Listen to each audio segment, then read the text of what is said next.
فریقین کی کتابوں سے یہ بات بالکل ثابت ہے کہ سیدنا علی المرتضیٰ شیر خدا رضی اللہ عنہ نے حضرت ابو بکر صدیق رضی اللہ عنہ کے ہاتھ پر بیعت فرمائی، اور جب سیدنا علی المرتضیٰ شیر خدا رضی اللہ عنہ نے حضرت ابو بکر صدیق رضی اللہ عنہ کے ہاتھ پر بیعت کر لی، اب اس کے بعد فریقین کے دو موقف سامنے آئے،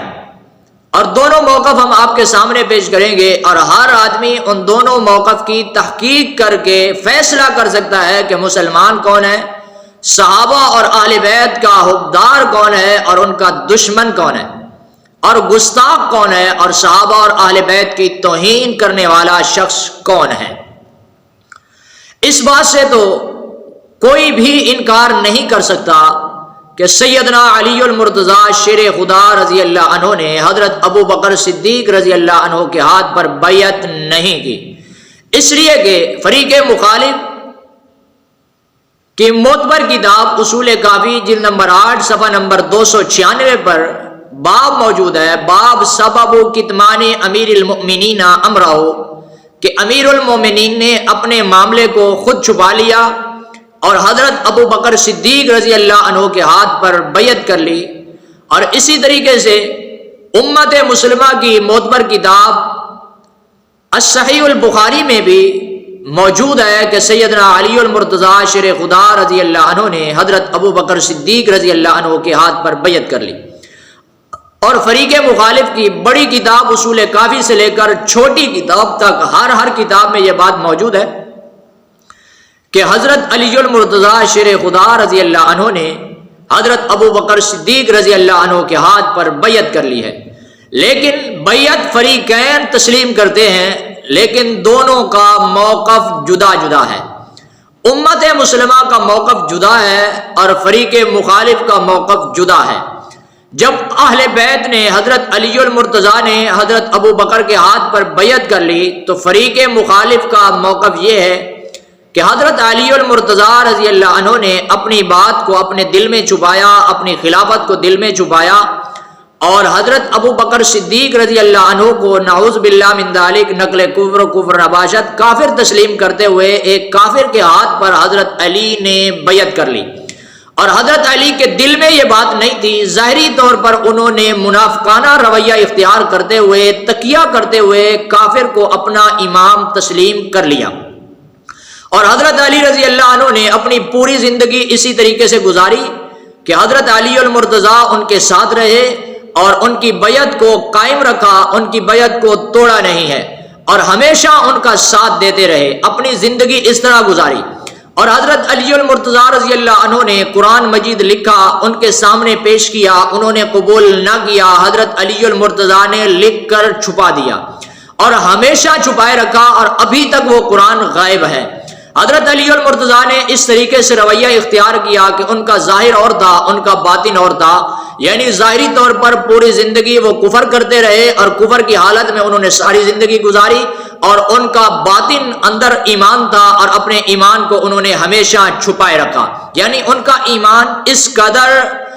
بیکار ایمان تھا فریق مخالف کے اصول کے مطابق کہ اس کو ظاہر بھی نہ کر سکتے تھے، کہ پوری زندگی اپنے ایمان کو چھپائے رکھا۔ فریق مخالف کا موقف یہ ہے، اور اسی طریقے سے صرف انہوں نے خود نہیں چھپایا بلکہ اپنے لوگوں کو بھی اپنے مسئلے کی بھی تلقین کرتے رہے کہ ہماری امامت اور ہمارے نظریات و عقائد کو چھپاتے رہنا،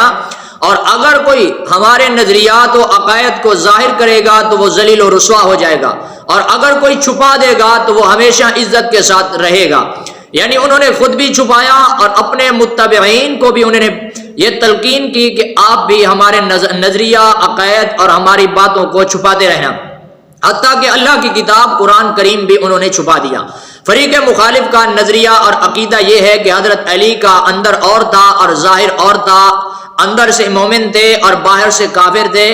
اندر سے مومن تھے باہر سے منافق تھے، یعنی منافقانہ رویہ انہوں نے پوری زندگی اختیار کرتے رہے۔ یہ فریق مخالف کا موقف اور نظریہ ہے حضرت ابو بکر کی بیعت کے بعد۔ اب امت مسلمہ کا نظریہ دیکھتے ہیں۔ امت مسلمہ کا نظریہ یہ ہے کہ سیدنا علی المرتضیٰ شیر خدا رضی اللہ عنہ اپنے ظاہر اور باطن دونوں طرف سے سچے ہیں، جس طرح ان کا ایمان تھا، ان کا ایمان اتنا مضبوط اور اتنا قوی اور اتنا دلیر تھا، اور ایسے اللہ تعالیٰ نے ان کے ایمان کو مزین کر دیا تھا۔ صرف حضرت علی المرتضیٰ نہیں بلکہ سارے صحابہ کرام رضوان اللہ علیہم اجمعین کو اللہ تعالیٰ نے ایسے مزین کر دیا کہ ان کے دلوں میں ایمان کو پیوست کر دیا تھا، اور ان کا ایمان صرف ان کے دل میں نہیں تھا بلکہ دوسری طرف امت مسلمہ کا موقف بالکل دو ٹوک، واضح اور صاف، جس میں امت مسلمہ کا موقف یہ ہے کہ سیدنا علی المرتضیٰ شیر خدا رضی اللہ عنہ نے حضرت ابو بکر صدیق رضی اللہ عنہ کے ہاتھ پر بیعت فرمائی۔ حضرت سیدنا علی المرتضیٰ رضی اللہ عنہ نبی علیہ السلام کے باقی صحابہ کی طرح بالکل راست باز، سچے انسان، اور بالکل اندر سے بھی اور باہر سے بھی کوئی منافقت نہیں تھی، بالکل صاف تھے، اور جس بات کو حق سمجھتے تھے اس پر عمل کرتے تھے، اور اگر وہ سیدنا علی المرتضیٰ شیر خدا رضی اللہ عنہ اگر سیدنا ابو بکر، عمر، عثمان کو اگر مومن نہ سمجھتے تو قطعاً بھی ان کے ہاتھ پر بیعت نہ کرتے۔ امت مسلمہ کا موقع بالکل سیدنا علی المرتضیٰ شیر خدا رضی اللہ عنہ کے بارے میں بالکل واضح ہے۔ وہ جیسے سیدنا علی المرتضیٰ کو اندر سے ایماندار سمجھتے ہیں، اسی طریقے سے ظاہر سے بھی راست باز اور ایماندار اور سچا انسان سمجھتے ہیں۔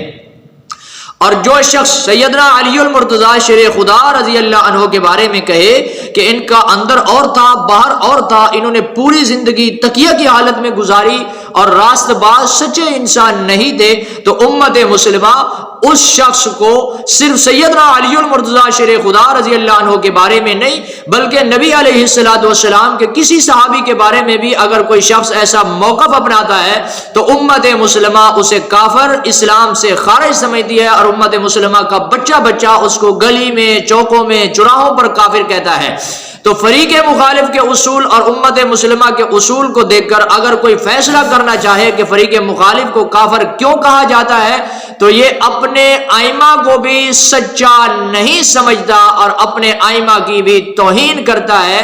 اور اپنے اصول کے مطابق بھی فریق مخالف مسلمان نہیں ہے، اس لیے امت مسلمہ کا بچہ اس کو کافر کہتا ہے۔ اور سیدنا علی المرتضیٰ شیر خدا رضی اللہ عنہ نے حضرت ابو بکر صدیق کے ہاتھ پر بیعت کر کے فریق مخالف کے کفر کو بالکل واضح کر دیا